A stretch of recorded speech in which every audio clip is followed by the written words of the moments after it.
Good afternoon, America. You're with the messenger of Third Eye Knowledge.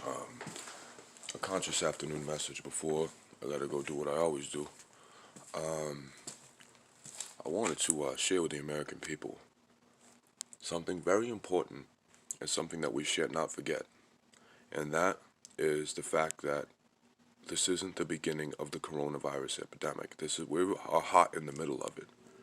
And some sources have gotten back into my email, and one of them is good, a good individual, and lost a friend of his. And through getting the emails and having a couple callbacks the past couple days, actually the coronavirus has hit.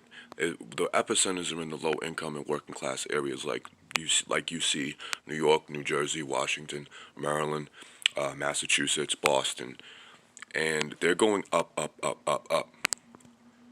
So what I wanted to remind America is this country is in no way, shape, or form ready to do anything until we had a leader come on that television, on our devices, and walk the American people through exactly how we're going to do this, when we're going to do it, and how we're going to do it. And that's not going to happen with your leader. What your leader is going to do eventually is come on the television and talk about how great the numbers are and how great of a success story him and his little cocksucker Jared Kushner's task force is doing. And he's going to leave the podium, and we are going to be sitting here in confusion. And what you are going to see, America, is something that is going to become one of the worst moments in American history, and we are already there. None of us have hit a peak yet, because we only get 2 months of summer, 3 months tops. Sometimes it goes into the beginning of the fourth month. But what's going to happen, America, is we are an overpopulated country, and there's 7.7 billion people in this country. All right?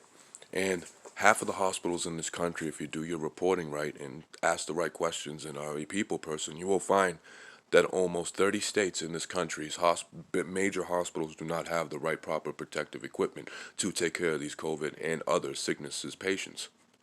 They don't. They're not getting anything. The task force has not done nothing but tell you a lie. So how do we handle all these lies, all these scandals, all these fraudulent reports and misinformation? How we handle it is we have to form a resistance in each and every community across this country and have to trust each other for once. And if your state government, the person that leads your state isn't a leader, then you do something about that.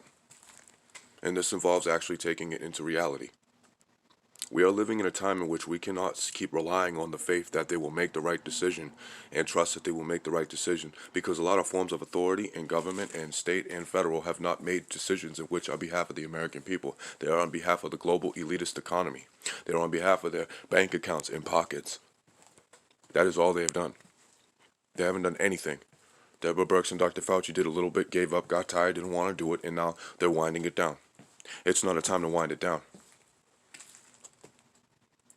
We would have had to keep going about 4 months with this before we even decided to wind it down. Because it's not ready to wind down, because we're just hitting the peak now. Dr. Fauci was off 40 times the amount of infectious ratings, which means there's a whole lot more sick people out there, and nobody knows where they are and who they are, because they made it a point not to make mandatory testing and widespread accessible testing mandatory, because that's not the idea. The more people that die in the country, the more that government saves. And this isn't to hurt hurt anybody emotionally that lost a family member or loved one to this, but that is the truth. That makes more room for business. As sick as that sounds, it's true. And we just sit back watching Netflix or, reading it, try not to think about it. No, what we should be thinking about this and making a fucking serious noise about it. Because what you're watching in Washington is a legal mafia that will stop at nothing to hide information and change information to make sure that they got the trust of the American citizen. That is what's going on in Washington, and there's nothing else about it. And you guys, there's no bones about that, and we need to realize that as a country to start moving as a resistance into the new progressive world. We just might be getting radio frequency chips in us mandatory, because we're allowing them that power. You think the National Intelligence Agency up in Washington, along with the Central Intelligence Agency, is going to stop them? They pay the CIA. They pay NI, National Intelligence. We have a serious problem in this country, and they're about to let loose on us.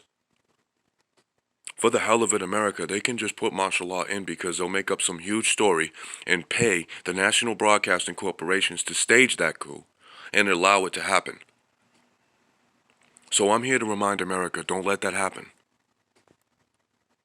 Do this. Make a fucking noise about it because they're coming to take your country.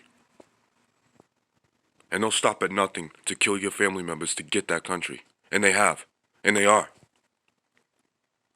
So I thought I would come on this afternoon to remind America, where's your fucking balls? There's ways to get on platforms and make that information known. But this country is too afraid to go off of this. Petrified to go off of this. And to gather as one. With the PPE. This form of fucking resistance. That is on the table, America, because of the information that is being presented to you and the lack of ability that a lot of Americans that you guys have to not be able to read between the lines. These motherfuckers are some fucking shit. And we're sitting here.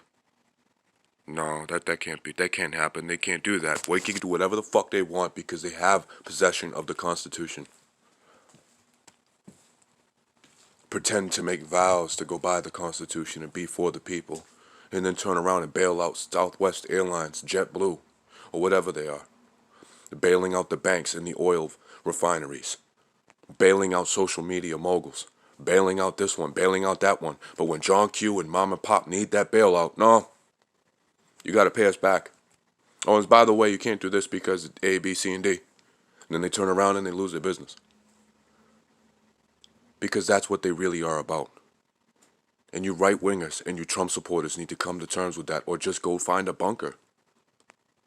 Because if you think not only my community and people like me and the rest of the John Q taxpayers and people of hardship are going to sit back and let them abolish everything that we have built, that's when you need to realize, oh shit, these broke motherfuckers got a resistance coming.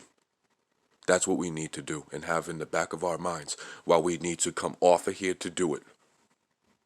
Because they're coming to take your country and they're coming to take your freedoms. Because why not? Because why not? When you were sitting at the top of the food chain. I just thought I would bring it to the American people. Because I know there's a lot of Americans terrified right now. And I thought I would come on and try not to piss you off or try not to make you hurt. But to try and bring you the truth. Because in this life, there is nothing that is not impossible. There is nothing that can't happen. Because this is the real life that we are here in. This is life. And your physical vessel is the only fucking thing that can limit you from doing absolutely nothing. Don't do absolutely nothing. Have a plan to organize and take care of you and your community and your family. You have a legal mafia in Washington and they are making their moves. Protect your shit. Protect yours. Peace and love.